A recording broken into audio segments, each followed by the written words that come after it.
నమస్తే, welcome to healthy minds exclusive from Shri Dharani health care. ఇంట్లో drinking water use చేస్తూ ఉంటాం. ఈ టైంలో, మాన్సూన్ టైంలో డ్రింకింగ్ వాటర్ని మనం ఎలాంటి ప్రివెన్షన్ తీసుకొని మనము వాటర్ తాగితే మనకి అలాంటి వాటర్ బోర్న్ డిసీజెస్ రాకుండా ఉంటాయి? ముఖ్యంగా డ్రింకింగ్ వాటర్ సోర్సెస్ క్లీన్గా ఉంచుకోవాలి. స్టాగ్నెంట్ వాటర్ ఉంచుకోకూడదు ఎక్కువ. దాని చుట్టుపక్కల ఎక్కడ స్టాగ్నెంట్ వాటర్ ఉండకుండా. ఎందుకంటే డెంగ్యూకి సంబంధించిన దోమలు, స్ప్రెడ్ చేసే దోమలు క్లీన్ స్టాగ్నెంట్ వాటర్లోనే ఎక్కువ బ్రీడ్ అవుతాయి. ఓకే, సో ఎప్పుడైనా క్లీన్ స్టాగ్నెంట్ వాటర్ అంటున్నారు మీరు. సో ఇన్ని రోజులు మేము ఓన్లీ డర్టీ వాటర్ దగ్గరే మస్కిటోస్ ఉంటాయని అనుకున్నాము. సో క్లీన్ వాటర్ దగ్గర కూడా ఉంటాయని ఇప్పుడే తెలుస్తుంది. ఎస్పెషల్లీ డెంగ్యూ ఏదైతే దోమలు ఒక రకమైన దోమలు వ్యాప్తి చేస్తాయో, ఓకే, ఆ దోమలు మెయిన్ గా ఫ్రెష్ వాటర్, స్టాగ్నెంట్ వాటరే కానీ ఫ్రెష్ వాటర్ లో ఎక్కువ బ్రీడ్ అవుతాయి కంపారిటివ్లీ అదర్ మస్కిటోస్ కన్నా. సో ఇదొకటి. అండ్ డెంగ్యూ దోమలు డేలో ఎక్కువ కొడతాయి, రాత్రి కన్నా. ఇది కూడా ఒక డిఫరెన్స్. సో ఎక్కడ వెళ్ళలేదు, ఏం కాలేదు, సడన్ గా ఫీవర్ మొదలైంది, డెంగ్యూ అని తెలిసింది ఎలా అని అందరూ అనుకుంటారు. సో అందుకని అవి క్లీన్ గా ఉన్న వాటర్ స్టాగ్నెంట్ ఉండకూడదు. సో మీ డ్రింకింగ్ వాటర్ సోర్స్ ప్యూరిఫైయర్ కానీ, ప్యూరిఫైయర్ లేకపోతే అట్లీస్ట్ బాయిల్ చేసిన వాటర్ కానీ, ఎస్పెషలీ మాన్సూన్స్ లో అవి తీసుకోవడం, సేఫ్ వాటర్ సోర్సెస్ ని చూస్ చేసుకోవడం బెటర్ ఇష్యూ. బయటకు వెళ్ళినప్పుడు అయినా కానీ లైక్ ట్రస్టెడ్ సోర్సెస్ నుంచి వాటర్ తీసుకోవడం, డ్రింకింగ్ వాటర్ ఎస్పెషలీ అనేది ఒకటి ప్రివెంట్ చేయడానికి ఒక యూస్. ఇంకొకటి మస్కిటోస్ నుంచి ప్రొటెక్షన్. చిన్నపిల్లలకైనా పెద్దవాళ్ళకైనా. చిన్నపిల్లలకి కొద్దిగా ఎక్కువగా ఉండాలి, పెద్దవాళ్ళకు కూడా దోమలు కుట్టకుండా లేదా దోమల్ని ప్రివెంట్ చేసే డైలీ మెజర్స్ అన్ని తీసుకోవాలి. ఇవి రెండు మెయిన్ థింగ్స్ డెంగ్యూని ప్రివెంట్ చేయడానికి. ఇప్పుడు సాధారణంగా మనం చూస్తూ ఉంటాం, ఒక ఫ్యామిలీలో ఒకరికి డెంగ్యూ వచ్చిందంటే ఇంటిల్లిపాది అందరికీ వచ్చేస్తుంది అని చూస్తూ ఉంటాము, వింటూ ఉంటాము. అది ఒకరి నుంచి ఒకరికి సోకే జబ్బా, లేకపోతే అది ఎందుకు అలా అవుతుంది, ఏమన్నా వివరించగలుగుతారా? లేదండి, ఇది పెద్ద మిత్. డెంగ్యూ ఇన్ఫెక్షన్ అయినప్పటికీ ఒకళ్ళ నుంచి ఒకళ్ళకి పాకే అవకాశం ఉండదు. ఒక ఫ్యామిలీ మెంబర్ కి వస్తే మిగతా ఫ్యామిలీ మెంబర్స్ అందరికి వచ్చే అవకాశం చాలా తక్కువ. ఎందుకంటే మేబీ అది మస్కిటో బైట్ వల్లనే అందరికీ అయ్యి ఉంటుంది, అంతే తప్ప ఒకరి నుంచి ఒకరికి వచ్చింది కాదు. ఒకరి నుంచి ఒకరికి స్ప్రెడ్ అవ్వదు. మస్కిటో బైట్ కూడా ఒకళ్ళ ఇమ్యూనిటీ వేరే వాళ్ళ ఇమ్యూనిటీ నుంచి వేరే వేరేగా ఉంటుంది కాబట్టి అందరికి రావాల్సిన అవసరం లేదు. ఓకే, సేమ్ ఎక్స్పోజర్ అయినా కానీ మెయిన్ తెలుసుకోవాల్సింది ఏంటంటే డెంగ్యూ ఉన్న పేషెంట్ నుంచి వేరే పేషెంట్ కి స్ప్రెడ్ అవ్వదు. ఓకే, దగ్గు వల్ల కానీ, వాళ్ళని ముట్టుకోవడం వల్ల కానీ, వాళ్ళకి షేర్ చేసుకోవడం వల్ల కానీ ఒకళ్ళ నుంచి ఒకళ్ళకి వ్యాపించే వ్యాధి కాదు డెంగ్యూ. ఓకే, సో అలాగే టైఫాయిడ్ అయినా ఇంకా ఏ జబ్బైనా అలాగే అంటారు. ఈ మెయిన్ గా ఈ ఎయిర్ బోర్న్ డిసీజెస్ అనేవి ఒకళ్ళ నుంచి ఒకళ్ళకి పాకుతాయి. కానీ ఇప్పుడు ఫ్లూ అనుకోండి, ఇన్ఫ్లుయెన్జా అంటారు, అది ఒకళ్ళ నుంచి ఒకళ్ళకి గాలిలో ఉంటది కాబట్టి వైరస్, అది ఒకళ్ళ నుంచి ఒకళ్ళకి పాకే అవకాశం ఉంటది. ఇవన్నీ వేరే మాధ్యమాల నుంచి ఒకళ్ళ నుంచి ఒకళ్ళకి స్ప్రెడ్ అవుతాయి కాబట్టి ఇది ఒకళ్ళ నుంచి ఒకళ్ళకి ఇన్ఫెక్షన్ వచ్చే ఛాన్సెస్ తక్కువ. మళ్ళీ టైఫాయిడ్ ఇవన్నీ ఒకళ్ళ నుంచి ఒకళ్ళకి పాకే ఛాన్స్ ఉంటాయి, ఎందుకంటే ఫుడ్ అవన్నీ ఒకళ్ళు షేర్ చేసుకుంటే సేమ్ దాంట్లో అది స్ప్రెడ్ అయ్యే ఛాన్స్ ఉంటుంది. కానీ డెంగీకి అలా ఉండదు. ఓకే, అండ్ ఫ్లూ రిలేటెడ్గా మాట్లాడుకుంటే చిన్నపిల్లలకి ఫ్లూకి షాట్స్ వేస్తూ ఉంటారు, ఇంజెక్షన్స్. అవి పెద్దవాళ్ళకు కూడా తీసుకోవచ్చా? అది కంటిన్యూస్ ఇయర్లీ తీసుకుంటూనే ఉండాలా, లేకపోతే ఒక పర్టికులర్గా 1-2 years తీసుకొని ఆపేయమంటారా? ఫ్లూ అంటే మామూలుగా మనం ఇన్ఫ్లుయెన్జా వైరస్ కాజ్ చేస్తుంది. ఫ్లూ నార్మల్ ఫ్లూ ఉంటుంది, కొంచెం సివియర్ అయ్యే ఫ్లూస్ కూడా ఉంటాయి. ఈ ఇన్ఫ్లుయెన్జా అనేది మెయిన్ గా సివియర్ గా ఎఫెక్ట్ అయ్యే ఫ్లూ. దీనికి యూజువల్ గా వ్యాక్సిన్ వేస్తారు. ఫ్లూ వ్యాక్ అనేది వ్యాక్సిన్. ఇది చిన్నపిల్లల్లో ఎక్కువ వేస్తున్నారు, ఎందుకంటే స్కూల్ వెళ్ళే ఏజ్ కాబట్టి స్కూల్ ఒకళ్ళ నుంచి ఒకళ్ళకి. సో మీరు చెప్పారు కదా స్ప్రెడ్ అవుతుంది, ఒకరి నుంచి ఒకరికి స్ప్రెడ్ అవుతుంది కాబట్టి స్కూల్ పిల్లలకి వేస్తారు. వాళ్ళలో సివియారిటీ తగ్గుతుంది, ఫ్రీక్వెన్సీ ఆఫ్ ఇవి కూడా ఎపిసోడ్స్ కూడా తగ్గుతాయి పిల్లలకి.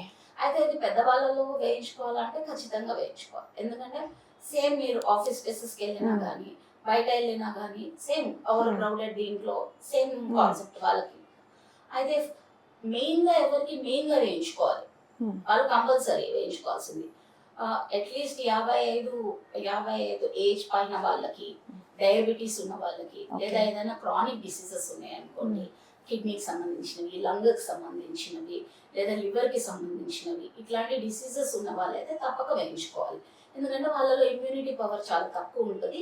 ఈ ఫ్లూ వచ్చినప్పుడు వాళ్ళకి అది నిమోనియాకి దారితీసి ఇంకా సివియర్ అయ్యే ఛాన్సెస్ ఎక్కువ ఉంటాయి. మామూలు హెల్దీ వాళ్ళలో కూడా వేయించుకోవచ్చు అంటే డెఫినెట్ గా వేయించుకోవచ్చు. అది ఫ్రీక్వెన్సీ ఆఫ్ ఎపిసోడ్స్ ని తగ్గిస్తుంది, సివియారిటీ ఆఫ్ ఎపిసోడ్స్ ని తగ్గిస్తుంది వచ్చినప్పుడు. So okay. అదే మామూలు వాళ్ళు కూడా వేయించుకోవచ్చు.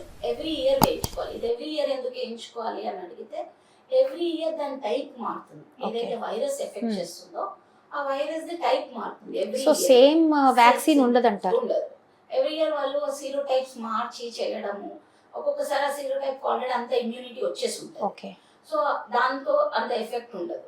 సో దాని వల్ల మళ్ళీ కమ్యూనిటీలో ఏదైతే ఇబ్బంది ఉందో దాన్ని బట్టి వాళ్ళు వ్యాక్సిన్ మార్చడానికి ఇది చేయడానికి ఉంటుంది. అందుకని మనం ప్రతి ఇయర్ వ్యాక్సిన్ తీసుకుంటే మనకు ఆ ఇమ్యూనిటీ అనేది బిల్డప్ అవుతుంది. ఓకే. సో ఏ టైంలో తీసుకోవాలి వ్యాక్సిన్ అనేది ఇంకొక క్వశ్చన్. ఏ టైంలో తీసుకుంటారు అంటే ఈ మాన్సూన్ మొదలయ్యే ముందు తీసుకోవాలి. యూజువల్ గా మనకి ఆగస్ట్ సెప్టెంబర్ నుంచి ఆల్మోస్ట్ డిసెంబర్ వరకు ఈ మాన్సూన్. ఒక్క డోస్ సరిపోతుందంటారా? ఒకటే డోస్ ఎవరికైనా చిన్న వాళ్ళకైనా. దాంతో ఏమైనా సైడ్ ఎఫెక్ట్స్ ఏమైనా వస్తాయంటారా? ఎందుకంటే ప్రతి ఇయర్ తీసుకోవాలంటున్నారు కాబట్టి ప్రతిదానికి ఒక సైడ్ ఎఫెక్ట్ ఉంటుందంటారు. సో దీనికి ఏమైనా ఉంటుందా? చిన్న చిన్న వ్యాక్సిన్ రిలేటెడ్ సైడ్ ఎఫెక్ట్స్ అయితే ఉంటాయండి. ఏ వ్యాక్సిన్ కన్నా మైల్డ్ గా జ్వరం రావడము, ఒళ్ళు నొప్పులు రావడము అలాంటివి ఉంటాయి తప్ప ఏ మేజర్ సైడ్ ఎఫెక్ట్స్ లేవు ఫ్లూ వ్యాక్సిన్ కి. ఓకే. యూజువల్ గా చాలా మంది లంగ్ డిసీజెస్ ఉన్న వాళ్ళకి మేము రెగ్యులర్ గా వేస్తుంటాం ఈ వ్యాక్సిన్. ఎందుకంటే వాళ్ళకి ఏదైనా చిన్న ఫ్లూ వచ్చినా కానీ, చిన్న రెస్పిరేటరీ ఇన్ఫెక్షన్ వచ్చినా కానీ వాళ్ళలో సివియారిటీ ఎక్కువ అయిపోయే అవకాశం చాలా ఎక్కువ ఉంటుంది. సో వాళ్ళకి ఇది ప్రొటెక్షన్ ఎన్ష్యూర్ చేస్తుంది.